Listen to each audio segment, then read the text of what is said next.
All right, welcome to Barnaby and Builders Guide.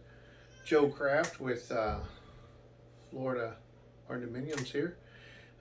Today, I see a lot of questions about permits.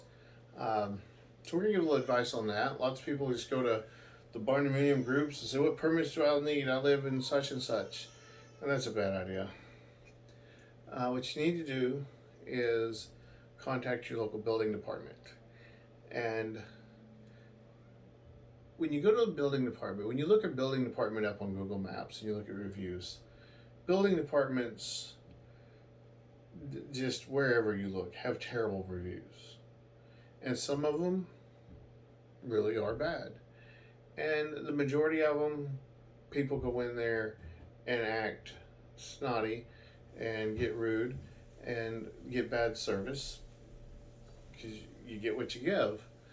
So my advice is, one, do some research online before you go.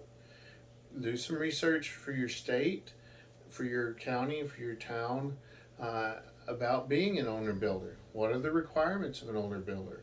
Some places you can't sell the home for a period of time. Usually that's 2 years. You need to know that up front. And find all that information out. But then when you call your building department, like if you to find out about your impact fees and setbacks and all of these different things, just be polite. They might take a day or two to call you back. They might answer right then and give you the answer. But if you're polite and courteous to them, they'll return it to you in most cases. There's a few where you just got bad apples in there. But in most cases, I work with lots of building departments all over the state of Florida. And some of them have horrendous reviews. But I'm polite and I've had good results. Just go in, be polite. Just tell them, say, hey, this is what I'm doing. I'm an owner build. Some of them might give you some pushback on that. That's where you need to do the research up front, where you know, hey, state statute such and such says that. Let them know, like, hey, I know enough to know that I can do this. But in a polite manner. You just ask, well, what does state statute such and such mean? Does it not mean?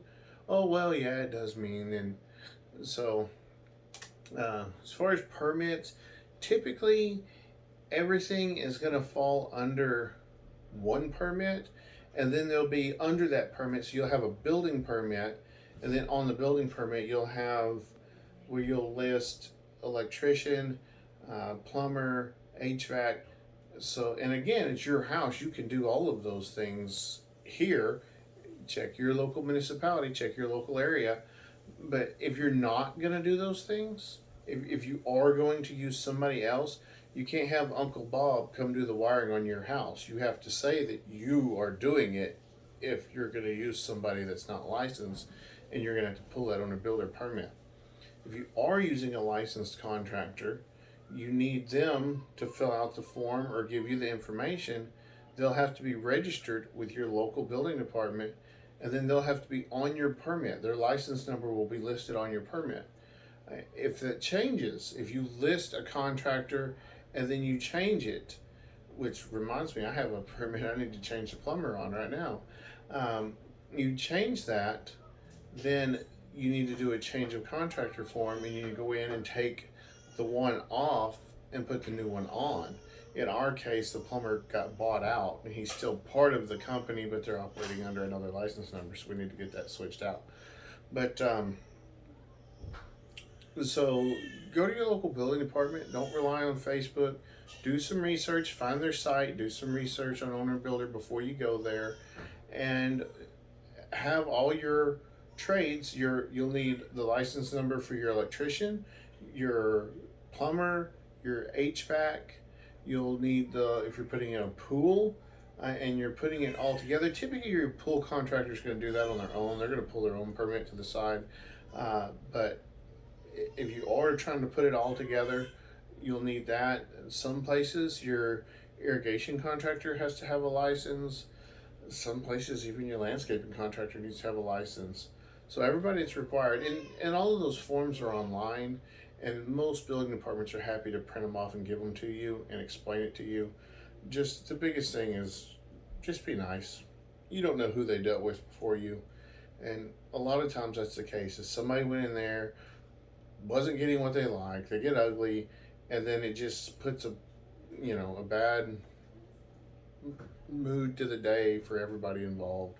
So just be nice to them, and for the most part, you'll get better answers. You'll get better results. Don't try to hide things from your inspectors. It's some people try to do is they know this isn't quite right, but I need the inspection, so I'm going to just hide it. Don't do that. That they look for it every day, and people try to hide it every day. The best thing to do is to develop that relationship with the inspector and say, "Hey, I know this isn't quite right. Here's the plan. This is when it's going to happen. You're going to have another opportunity to look at this, but I need to insulate, or I need to whatever. So can you make note? Can you give me a partial, and we know that this isn't correct, and I am fixing it." And you're upfront with them like that, you're going to have smooth sailing. The next time they come through, maybe you didn't even see it, but they catch it and say, "Hey, this ain't right. I'm gonna let you keep going because I'm gonna be able to see it again, but you need to get it fixed for me." And it's gonna be so much easier if you hide it. They're gonna stop you there, and then later on, when they find something that's not quite right, they're gonna stop you again, and they're gonna stop you whenever they can, just because. So just be upfront and develop that good relationship with them. So do your research online, even look through state statutes, then go to your local or call your local building department. Be polite, uh, respectful, courteous, ask questions, but be polite about it. Sometimes they don't know the answer, and most time what they will do is they will take your email and they will look it up and they will email you the code. So then you'll have it in your email. You'll have the code and you can read it yourself. The other thing is the code isn't always cut and dry. It can be interpreted differently by two different inspectors. So you'll run into that. You'll run into it where you've got it one way and they fail you and say, "Do this." So you do that. And then tomorrow a different inspector comes and says, "No, that's not right. It needs to be this way." And you're like, "Well, that's what I had," and he failed it. And that's when we need to have to say, "Okay, well, let's stop here and get a understanding, because one's saying one thing, one's saying another." And sometimes you can rationally and calmly talk through that situation and get a past inspection where you would have had a failed one. So the biggest thing is just treat them with respect, because most of the time people don't. Hope this helps. Hope your builds are going well, and I hope your materials are coming in faster than ours. Have a good day.